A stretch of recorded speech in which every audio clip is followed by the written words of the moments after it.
What if the tiny chip inside your phone became 10 times more powerful without growing even slightly larger? It sounds impossible, something reserved for the most advanced laboratories on the entire planet. But right now, inside a quiet Indian facility, engineers have just made this exact idea real. India's first 3D chip plant has opened its doors, and the world is suddenly watching closely. Not just watching out of curiosity, but watching with genuine concern and growing respect combined. Boardrooms in California and Taiwan reportedly discussed this development within days of the announcement. Nobody expected a nation known mainly for software services to enter this brutally difficult industry. For decades, advanced chip manufacturing belonged almost exclusively to a handful of powerful nations. America, Taiwan, South Korea, and parts of Europe controlled the most advanced semiconductor technology on Earth. India was seen mainly as a place that designed software, not one that built physical chips. But that perception just shifted dramatically, and the shift happened faster than almost anyone expected. How did a country once dependent on foreign chips suddenly build something disadvantaged and complex? The answer involved years of quiet planning, bold investment, and a refusal to remain permanently dependent. Stay till the end, because the final part of this story reveals why this truly matters. Let us trace the biggest moments behind India's 3D chip breakthrough right from the very beginning. It all starts with a vulnerability that worried policymakers for years: complete dependence on foreign chips. Every smartphone, every car, every hospital machine in India relied on chips built somewhere else entirely. When global supply chains faced disruptions, Indian factories often ground to a complete standstill overnight. Car manufacturers waited months for simple chips, delaying deliveries and costing the economy enormous amounts of money. This dependence was not just inconvenient, it was a serious risk to national security and stability.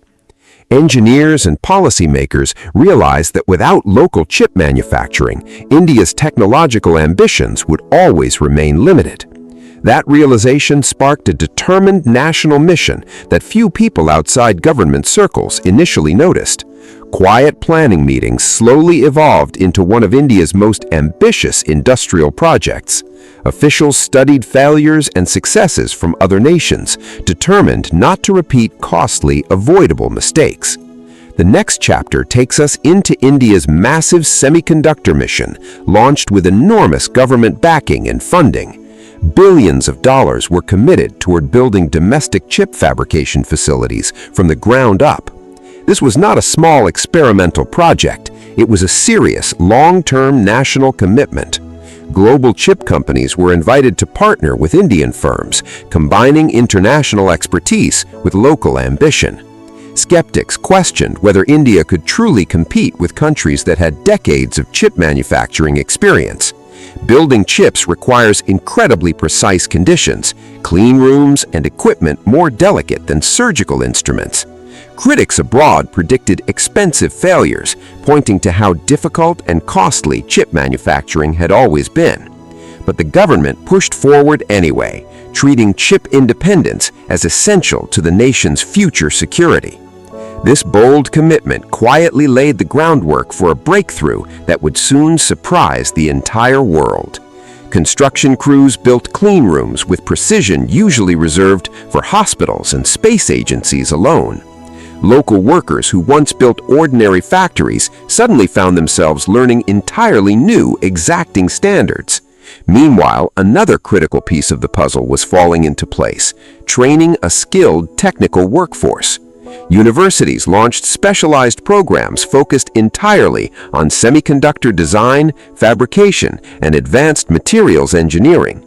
Young engineers who once dreamed of working abroad suddenly found cutting-edge opportunities right at home. Thousands of students enrolled in programs that barely existed in India just a few years earlier. This created a growing pool of talent ready to staff the ambitious facilities being planned nationwide. Without skilled workers, even the most advanced equipment would remain useless machinery gathering dust. This quiet investment in human talent became just as important as the investment in physical factories. Few people realized how significant this human workforce transformation could become for the entire industry ahead. Parents who once pushed children toward medicine or traditional engineering instead encouraged chip design careers.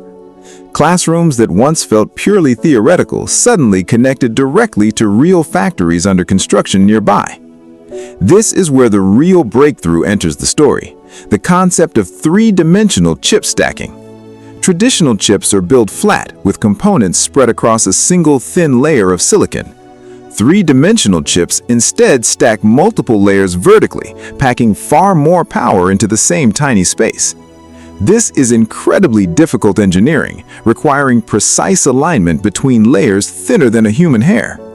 Indian engineers spent years studying this technology, learning from global partners while developing unique local innovations.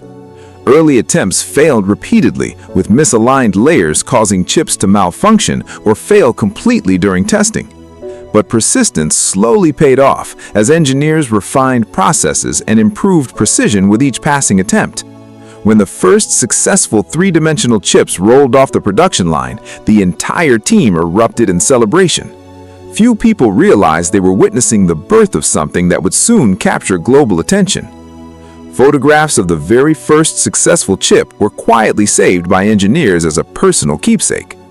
Years later, many still describe that single moment as the proudest of their entire career. What happened next was the shocking speed at which this facility moved from testing into full production. International chip experts who toured the facility left surprised by how advanced the operations had become. Reports began circulating quietly among global technology circles about India's unexpectedly rapid manufacturing progress. American and Asian chip companies that once viewed India purely as a design outsourcing hub took notice. They realized India was no longer simply designing chips, it was now physically manufacturing them too. This realization sent quiet ripples of concern through boardrooms of major global semiconductor corporations worldwide. The assumption that India could only handle software and design was becoming an outdated, inaccurate stereotype.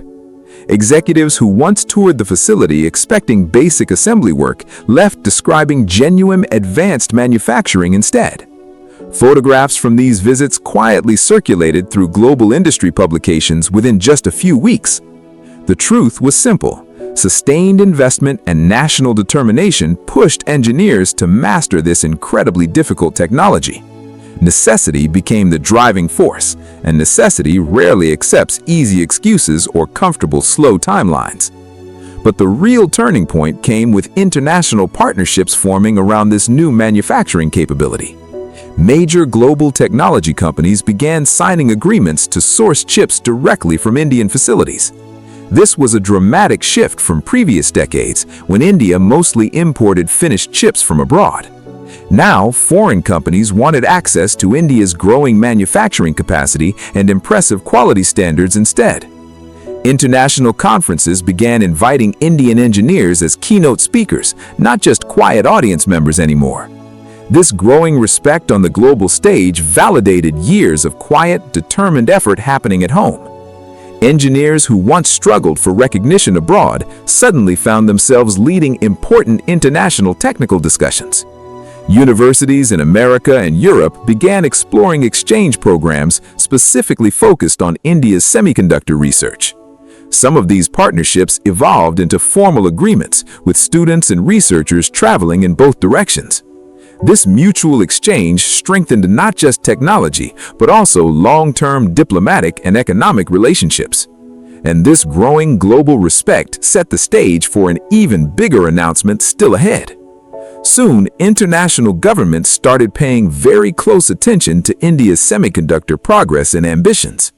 Officials from other developing nations began visiting Indian chip facilities specifically to study this achievement closely. Countries across Asia, Africa, and Latin America expressed serious interest in building similar manufacturing partnerships. India began actively exploring exports, positioning itself as a reliable alternative to existing global chip suppliers. This transformed India from simply being a technology importer into becoming a genuine technology exporter. Diplomatic meetings that once focused only on trade deals now included detailed discussions about chip supply chains. Global technology institutions realized India was no longer just a market, it was becoming a serious player. This shift in perception mattered enormously for how the world viewed India's technological capabilities moving forward. Trade officials who once negotiated primarily around textiles and agriculture now discussed silicon and fabrication technology instead. This quiet reordering of priorities marked a genuine shift in what the world expected from India. Then came the incredible test results that finally forced skeptics around the world to sit up and notice. Reports emerged showing Indian chips matching or exceeding performance standards set by established global manufacturers. Numbers that once seemed exaggerated were confirmed repeatedly by independent international technology research organizations and analysts. Comparisons appeared showing Indian facilities achieving production quality that surprised even experienced semiconductor industry veterans. Technology journalists who once ignored Indian manufacturing news suddenly published detailed comparative analysis articles and reviews. Executives at major global technology companies reportedly held emergency meetings after reviewing these unexpected results. Social media accounts dedicated to semiconductor technology buzzed with disbelief at the scale of this achievement. This was no longer a regional success story, it had become an undeniable global talking point. The world was forced to admit that India had quietly built something genuinely extraordinary and unexpected. Analysts who had spent careers predicting India's manufacturing limitations now found themselves publicly revising those very predictions. Some admitted openly that they had underestimated how quickly determined investment could close a technological gap. But why does this achievement matter so deeply, reaching far beyond simple technical specifications and manufacturing numbers? Chips power everything from smartphones to hospital equipment, cars, satellites, and even national defense systems. A country that controls its own chip supply controls a critical piece of its own future security. Global supply chains that once depended entirely on a handful of nations could finally diversify significantly. This diversification matters not just for India, but for every industry across the world that relies on chips. A single natural disaster or political conflict could no longer threaten to halt global electronics production entirely. Other nations now see India's approach as a working blueprint for their own semiconductor independence efforts. This is not simply about impressive factory numbers or clever engineering achievements happening behind closed doors. This is about building the foundation for an entirely new chapter in global technology history. It is about proving that a country once defined by its exports of talent can also export its inventions. Nations that master this kind of manufacturing gain lasting advantages that compound over many years ahead. Economists began describing chip independence as one of the most valuable forms of modern national security. A country that builds its own chips tends to control far more of its own economic future. And this realization leads directly to the deepest reason of all, one that goes far beyond chips themselves. It is about proving something the world doubted for a very long time indeed. That meaningful, world-class manufacturing does not require decades of prior experience to eventually succeed. For decades, India was seen as a place that designed technology but never actually built it. A nation expected to remain in software and services, never touching complex physical manufacturing itself. But this chip plant proved that determination, investment, and bold national vision could overturn old assumptions. Engineers who once dreamed of simply matching foreign capabilities now watched foreign companies seek their expertise instead. This reversal represents something far bigger than impressive production numbers or manufacturing milestones alone. It represents a fundamental shift in how the world views India's capacity for advanced industrial innovation. Young engineers now grow up believing world-class manufacturing can be designed and built right at home. That single belief may prove more valuable than any individual chip produced so far in this journey.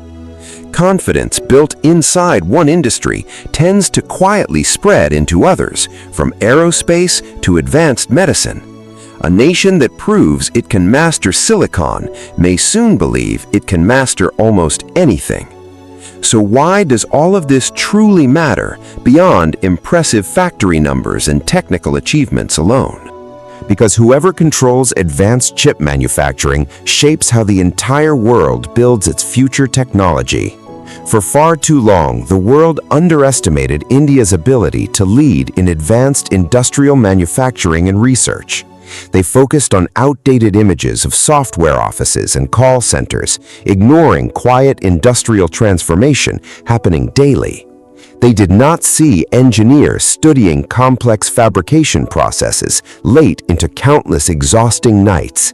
They did not see technicians pushing through repeated failures, refusing to abandon their ambitious national mission. They did not see policymakers fighting for funding against skeptics who doubted the entire effort would succeed. Every failed prototype taught valuable lessons that eventually contributed to India's eventual manufacturing breakthrough and success. Every skeptical foreign expert who doubted these efforts only strengthened the resolve of the engineers involved. Every small technical victory built confidence toward the larger, more ambitious goals still waiting further ahead. The shocking headlines about India's chip plant did not appear from nowhere or simple good fortune. They emerged from years of patient, disciplined, often invisible work happening far away from public attention. Behind every headline stood thousands of unnamed engineers, technicians, and factory workers who rarely received credit. Their combined effort, spread across years of quiet struggle, is what truly built this remarkable facility. No single announcement can capture the countless small decisions that led to this final result. Every late night spent troubleshooting equipment quietly added up to something the world eventually noticed. This is not simply a story about chips, factories, and impressive technical specifications on paper. It is a story written in failed prototypes, sleepless nights, and quiet, stubborn refusal to give up. This is a story about a nation refusing to remain permanently dependent on foreign manufacturing forever. A story of quiet ambition slowly transforming into undeniable, measurable, internationally recognized industrial achievement and respect. The world once assumed India would always import its most advanced technology from wealthier manufacturing nations abroad. Today, that same nation is quietly positioning itself to potentially export the future of global chip manufacturing instead. Imagine a world where the chips powering devices everywhere trace their origin back to Indian factories. Imagine international engineers studying Indian manufacturing techniques, the way students once studied foreign industrial textbooks and manuals. Imagine future generations growing up believing that big, ambitious manufacturing can absolutely be built right here at home. This shift in belief may ultimately shape generations of engineers who no longer look elsewhere first for inspiration. A young student in a small Indian town may one day point to this story as genuine proof. Proof that big, ambitious dreams do not require decades of prior industrial history or unlimited outside funding. That belief alone could quietly fuel the next decade of Indian industrial innovation and national ambition. It could inspire the next great breakthrough to come not from an established foreign giant, but from home. It could remind other struggling industries that isolation and doubt do not have to be permanent conditions. Every ambitious mission begins with people willing to work quietly while the rest of the world watches elsewhere. And if this is where the journey currently stands, imagine where it could realistically go next. Because right now, this may only be the very beginning of an even bigger industrial story. It may be remembered years from now as the quiet moment everything about India's technological identity changed. A story where the chips shaping our future carry a label the world never expected: Made in India.